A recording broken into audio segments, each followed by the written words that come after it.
इंसानी नफ्सियात के हवाले से फिक्सेशन यानी जामिदो साकित हो जाना एक ऐसी पर्सनैलिटी कैरेक्टरिस्टिक है, यानी हमारी शख्सियत की एक ऐसी खसूसियत है हमारी पर्सनैलिटीज की, कि जिसकी वजह से हमारी पर्सनैलिटी या हमारी शख्सियत एक पॉइंट पे आकर ठहर जाती है, रुक जाती है और उसमें ग्रोथ का अमल खत्म हो जाता है। यानी हम एक पॉइंट पर जब हम पहुंचते हैं ना, तो हम सब में कैपेसिटी होती है कि हमें लगता है कि अब हमने अपने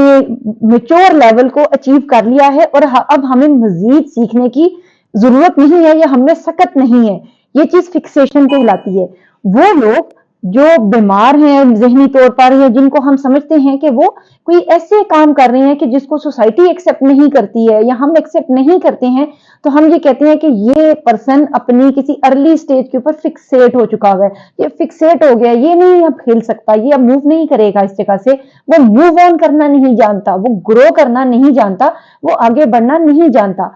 फिक्सेशन की इस्तिलाह सबसे पहले सिगमंड फ्राइड ने मुतारिफ कराई थी और उसने ये कहा था कि फिक्सेशन एक ऐसा प्रोसेस है, एक ऐसा अमल है, जुमूद का एक प्रोसेस है। जुमूद है ना, रुक जाना, ठहर जाना, कि जैसे बच्चों में एक फिजिकल ग्रोथ का जुमूद है ना, कि बच्चों की फिजिकल ग्रोथ सम टाइम रुक जाती है। वो बच्चे जिनमें कोई ना कोई जेनेटिक प्रॉब्लम पाई जाती है ना, तो वो एक जिस तरह 5 साल का तक का बच्चा है लेकिन उसकी जो जिस्मानी ग्रोथ है वो रुकी हुई है, तो उसकी ज़हनी सेहत भी मसलन रुकी हुई है और वो एक्ट कर रहा है बिल्कुल 2 साल के बच्चे की तरह। या सम टाइम कई बच्चों की फिजिकल ग्रोथ तो हो रही होती है, देखने में वो बड़े हो रहे हैं, वो ग्रो कर रहे हैं, लेकिन उनकी ज़हनी इस्तात एक पॉइंट पे आकर रुक जाती है। वो 3 साल तक के बच्चे की तरह है, हालांकि वो 15 साल के हो गए हैं। तो इस चीज को फ्राइड ने फिक्सेशन का नाम दिया था।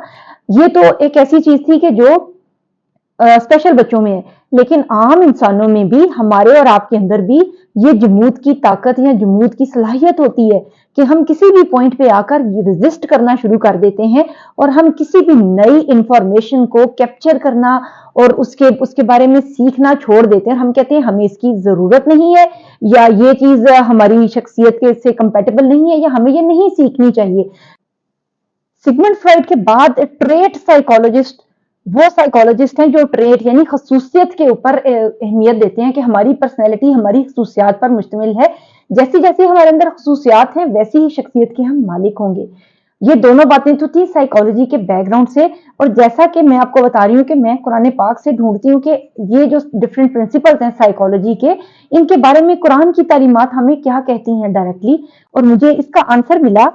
सूरह माइदा की आयत नंबर 104 से। और इसमें क्या लिखा हुआ है, और जब इनसे कहा जाता है कि अल्लाह ताला ने जो अहकाम नाजिल फरमाए हैं उनकी तरफ और रसूल की तरफ रुजू करो, तो कहते हैं कि हमको वही काफी है जिस पर हमने अपने बड़ों को पाया,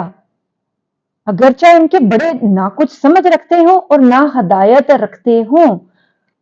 यानी अल्टीमेट सोर्स ऑफ नॉलेज क्या है? अल्लाह की किताब और सुन्नते रसूल जो इनको दी गई, बड़ी क्लियर तालीमात दी गई, लेकिन वो किन चीजों को अहमियत देते हैं और इंपॉर्टेंस देते हैं? जो कि बड़े बुजुर्ग कर गए हुए, फिक्सेट हो गए ना उन चीजों पे, जामिदो साकित हो गए, जमूद का शिकार हो गए, जो ऑलरेडी सिखी सिखाई रिचुअल्स की फॉर्म में, नॉर्म्स की फॉर्म में उस सोसाइटी में राइज थी। जो जैसे हमारे यहाँ बहुत से कबीह रस्म और रिवाज पाए जाते हैं और इनकी और कोई एक हमारे पास लॉजिकल दलील नहीं होती है सवाए ये कि आज तक ये यूं ही होता आया है। हमेशा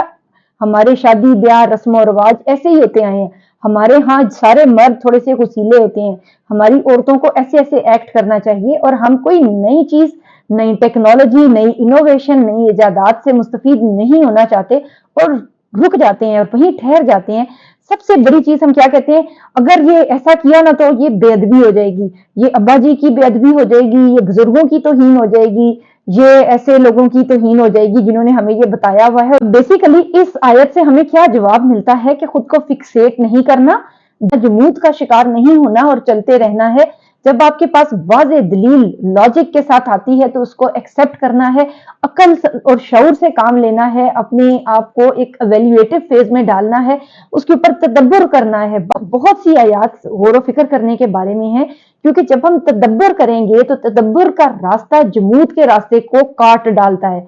तब हम फिक्सेट नहीं होंगे, हम आगे बढ़ेंगे, हम अपने आप को बेहतर बनाने की कोशिश करेंगे, हम नई चीजों को और उनके अंदर जो मुस्बत तब्दीलियां हमारे अंदर पैदा हो सकती हैं उनकी वजह से, उनको ज्यादा से ज्यादा सीखने की कोशिश करेंगे। तो ये फिक्सेशन का एक असूल है, जैसे पत्थरों के बारे में कि कुछ पत्थर ऐसे हैं या इंसान ऐसे हैं कि वो जामिद और साकित है और उन पे कोई वाज़ो नसीहत असर नहीं करती है। अब